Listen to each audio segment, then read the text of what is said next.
My Pet Mouse by David Whitehead.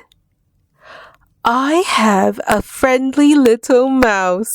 He is my special pet. I keep him safely on a lead. I haven't lost him yet. 我嘅學生全部都有獎，3個就有1個冠軍。如果學生聰明勤力，佢哋好大機會會攞到獎狀。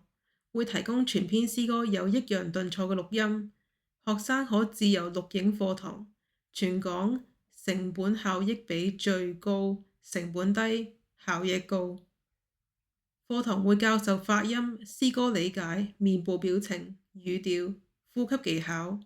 300蚊半小時，所需堂數因人而異，一般需4堂或以上。有興趣請 email speechfestivalpoemexpert@gmail.com。